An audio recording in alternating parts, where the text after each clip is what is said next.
먼저 내민 손보다 더 반가운 가슴으로 서로를 바라보면 별보다 고운 발걸음이 사람의 문 앞에서 사랑을 녹화한다. 안녕하세요. 이삭빛 TV 방송의 산골시인 이삭빛입니다. 네, 시와 역사를 통해서 소통하는 커뮤니케이터 활동가 현석입니다. 또 지난번에 이어서 우리 매천 연구소 소장님이시자 이삭빛 TV 이사장님 나오셨습니다. 어서 오십시오. 우리 김영훈 박사님 첫 번째 그 매미의 철학, 그리고 지금 우리가 매천 선생님의 뜻을 알리는 지난번 시의 제목이 뭐였죠? 총거 모춘. 총거 모춘에서 늦봄의 실읍절이다, 뭐 그런 시였는데, 우리나라 현실과 특히 러시아와 우크라이나의 전쟁터에서 되고 있는 그런 참상을 보면서 그 당시 우리 조선을 생각하는 또 귀한 시간이었다고 생각이 듭니다. 우리 시인님은 그때 그 시를 보면 어떤 걸 느꼈어요? 나비떼들이 막 몰려들고 불나방처럼 그 시대적 상황을 어떻게 느끼셨습니까? 지금 저도 이렇게 저희가 우크라이나 전쟁을 보면서요, 우리나라도 지금 남북으로 갈라져 있잖아요. 그런 현상 속에서 굉장히 마음도 아픈데, 또 그럼에도 불구하고 지금처럼 힘든 상황에서 또 국가적으로도 서로 지역별 싸움을 하고 있으니까 이런 것도 굉장히 우려스럽고요. 저 글을 쓰는 입장에서 조금 그래도 좀 따뜻한 시로, 그런 시로 좀 접근을 해야 되겠다, 저라도 이런 마음이 부끄럽지만 들고 있습니다.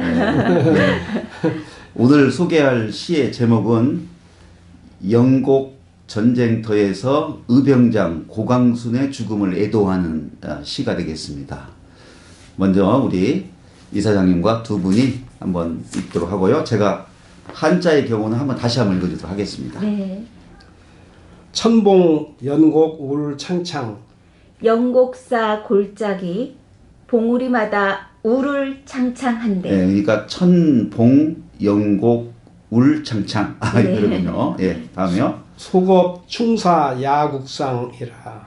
대한제국의 의병들 나라의 죽은 영혼 되었네. 예, 소겁 충사 야국장. 예, 야국상입니다. 예. 네. 전마 산종 화롱화. 전쟁터의 말들은 흩어져 논두렁에 누워있고. 예, 천마 산종 화롱와. 예. 신호 제하 수 음상. 까마귀 때 일제히 숲속에 나래치며 돌고 있네. 예, 신호제야 수음상. 아조 문자 종 안용. 우리들은 문자 안다 해도 끝내는 어디에 쓰리요. 아조 문자 종안용. 예. 명조 가성 불가당이라. 이름난 조상과 가문의 명성은 당할 자 없네. 예, 명조 가성 불가당이라. 독향 서풍 탄 연로. 나홀로 서풍을 향해 뜨거운 눈물 흘리고 신분 도롤 국화방이라. 새 무덤만 국화 옆에 우뚝 솟아 있구나. 역시 매천집에 돼 있는 시가 되죠. 이 시는 몇 년도에 지었습니까? 1907년 매천의 나이 53세 때의 순시입니다. 56세 때 순국하셨으니까 어떻게 본다면은 인생을 여러 개를 바라보면서 특히 조선의 운명이 점점 더 어두워가는 시대에 쓴 시인데, 의병장을 지금 애도했어요. 영곡 전쟁터였는데 영곡사를 말하는 거죠? 예. 영곡사가 어디에 있습니까? 구례에 있는 절입니다. 피약골 계곡 입구에 있는 절이죠. 이게 영곡 전쟁터 그 피약골? 예. 그럼 지리산 쪽인가요? 예, 단풍이 아름답죠. 그 전쟁터에서 의병장 고강순의 죽음을, 고강순 들어본 것 같아요. 고강순의 의병장 한번 설명을 먼저 해주시죠. 이렇게 호가 녹천인데요. 예, 전라남도 담양 창평 출생으로 외란 때 금산 전투에서 전사한 재봉 고경명의 직계 후손입니다. 호남 의병의 선구자로 활동을 했는데, 을사 늑약 이후로 1907년, 좀 당시 상황을 조금 배경 설명을 해보면은요, 헤이그 특사 사건으로 고종 황제가 퇴위당합니다. 또 대한제국의 군대 해산이 된 후 정미 7조약이 체결이 됩니다. 을사조약은 일제가 외교권을 빼앗아 간 그런 조약이고, 정미 7조약은 우리나라 정부의 장관 다음에 차관까지 일본인으로 임명을 해서 우리나라의 장관까지 허수아비가 되게 하는 그런 정치거든요. 그리고 이제 고종 황제를 갈아치우는 놀라운 만행을 일제가 저질렀기 때문에 이게 고광순 등 의병들이 들고 일어난 것입니다. 네. 저도 알기에는 의병이 3번 크게 일어나요. 네. 첫 번째가 그 을미 만행이죠. 을미사변을 일으킨 때 또 단발령이 되면서 그때 의병이 처음 일어났고, 그 다음에 또 1905년에 아까 이사님이 설명했던 것처럼 을사늑약이 되면서 그때 또 의병들이 나오고, 그 다음에 1907년 정민년에 7개종 아까 차관까지 임명하셨다고 하는데, 이때는 군대를 해산해 버립니다. 한 나라에. 그때 대규모로 또 의병이 나오는데 그 중에 한 분이 바로 고광순 의병장이라면 이 말씀이시죠? 네, 맞습니다. 근데 저도 고경명 의병장은 알잖아요. 네. 금산 전투에서 그러면은 정말 이 집안은 이 자기 목숨을 바쳐서 했던 어떻게 보면 집안이라고 볼 수가 있겠네요. 네. 금산 전투는 아주 그 외란 때 유명한 그런 전투인데요. 조헌 또 영주 대사 등과 함께 이게 고경명이 함께 그 아들 고인우가 전사한 그런 전투가 되거든요. 가문은 아주 뛰어난 그런 당시 가문인데요. 고경명의 조부 고우는 형조 좌랑을 지낸 인물이었고, 또 고경명의 부친 고맹령은 대사관을 지낸 그런 인물입니다. 쟁대간 가문 후손답게 고경명은 문가의 장훈급제를 한 인물이었고, 정삼품 통정대부 겸 동래 부사를 지내던 중에 서인 정철과 대립되어서 파직되어 낙향을 하면서 마침 외란이 일어났을 때에 의병을 일으켜서 그 전사한 그런 인물이죠. 그 후손이 바로 이 고광순이 되겠습니다. 그러니까 영곡사가 있는 것이 구례 피아골 계곡에 있다고 하니까 이삭 PC님 한번 우리 한글로 한번 읽어주시겠어요? 시를 처음에. 영곡사 골짜기 봉우리마다 울울 창창한데. 울을 창창이 뭐예요? 울창하고 네. 창대하다. 네. 그래서 우리 그 번역을 하시면서 고민을 많이 했을 것 같아요. 울을 창창. 울창한 것을 좀 더 나타나 강조하기 위해서 강조하기 우리 위해서 김영훈 박사님께서 밤을 새워 고민하다가 울을 창창이라는 말을 쓰셨군요. 굉장히 시인이세요. 네. 최근에는 그 매미의 철학에 이어서 그 시집도 발간한다는 말을 들었습니다. 자, 그 다음은요. 대한제국 의병들 나라에 죽은 영원 되었네. 그 골짜기마다 의병들이 이제 죽은 영혼 되었고요. 다음에요. 전쟁터의 말들은 흩어져 논두렁에 누워있고 까마귀 때 일제히 숲속에 나래치며 돌고 있네. 전쟁의 참상을 이렇게 보고 있는 것 같습니다. 까마귀 때는 이렇게 죽은 시체를 이렇게 먹는 새로 알려져 있어가지고 아마 우리 매천 선생님도 까마귀 때 일제히 숲속에 나래치며 돌고 있는 모습을 그리고 있는 것 같습니다. 우리들은 문자 안다 해도 알미 많다고 해도 끝내는 어디에 쓰리요. 잠깐요. 우리들은 매천 선생님을 말하는 거 아니겠어요? 문자를 안다 해도 끝내는 어디에 쓰리요. 지금 의병들이 시신들이 이렇게 널려 있고 까마귀 때 놀고 있는데 와서 매천 선생님이 지금 어떻게 보면은 자신을 포함한 우리란 말을 썼거든요. 이 대목은 좀 저도 마음이 찡하게 오는데 우리 박사님께서 좀 설명을 더 보여주시면 어떤 말씀해 주시겠습니까?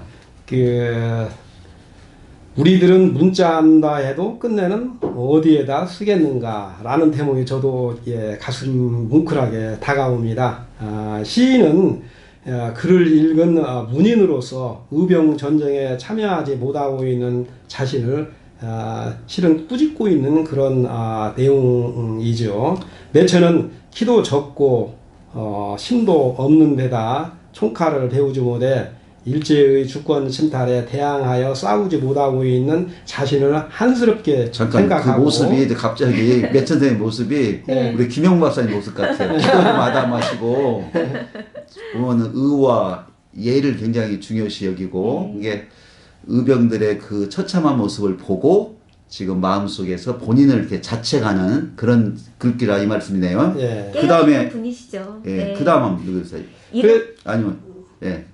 이름난 조상과 가뭄의 명성은 당할 자 없네. 아까 그 이름난 조상들 이야기나 아까 말씀한 것 같은데 그 이름난 조상과 가문에 대해서 그러면은 매천 선생님도 이 고광순 의병장이 집안을 잘 알고 있었다고 볼 수가 있겠네요. 그럼요. 예, 그래서 이 대목이 어떤 보면 이 시에서 매천의 쓰라린 마음과 그리고 그 장엄하게 목숨을 조국을 위해서 대한제국을 바친 의병장을 하면서 이 집안의 혈통을 지금 자랑하고 있는 거라고 생각이 듭니다. 그 다음 읽어주세요. 나 홀로 서풍을 향해 뜨거운 눈물 뿌리고 새 무덤만 국화 옆에 우뚝 솟아 있고. 아, 이것은 굉장히 낭만적인 뭐 서정시라고 볼 수가 있네요. 독향, 서풍, 탄, 연루. 이걸 어떻게 번역해서 이 말이 나왔죠? 나 홀로 서풍을 향해 뜨거운 눈물 뿌리고. 아니 우리 박사님 독향, 서풍, 탄, 연루란 말 한번 해석 한번 해주세요. 서풍을 향해서 네. 홀로 그대로 뜨거운 눈물 흘린다. 뜨거운 눈물을 연루라고 했군요. 네. 예, 탄, 연루. 네. 예. 이 대목은 얼마나 정말로 한탄스럽겠어요. 예, 나 홀로 비탄스럽고. 네. 서풍을 향해 왜 서풍을 향해라고 했을까요? 아마도 바람 서풍을 향해서 뜨거운 게 방향이 아마 서쪽 방향을 바라보면서 오는 그 뜨거운 눈물 뿌리고 새 무덤만 국화 옆에 우뚝 솟아 있구나.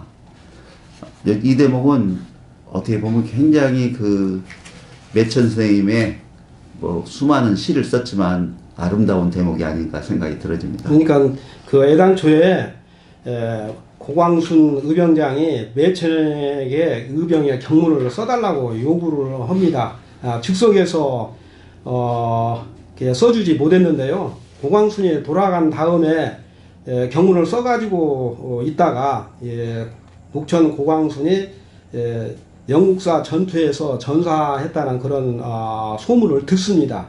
그 즉시 매천은 달려가서 영국사로 달려가서 사망한 의병들의 시신을 묻어주고 비장미 넘치는 이런 비장미가 넘치는 거네요. 비장미가. 그런 애국시라고 볼 수 있겠습니다. 우리 그 마음이 매천, 고스란히 느껴져요. 예. 정말 네, 슬프고. 네. 그러니까 보통 개탄, 의병을 네. 일으키면 경문을 써요.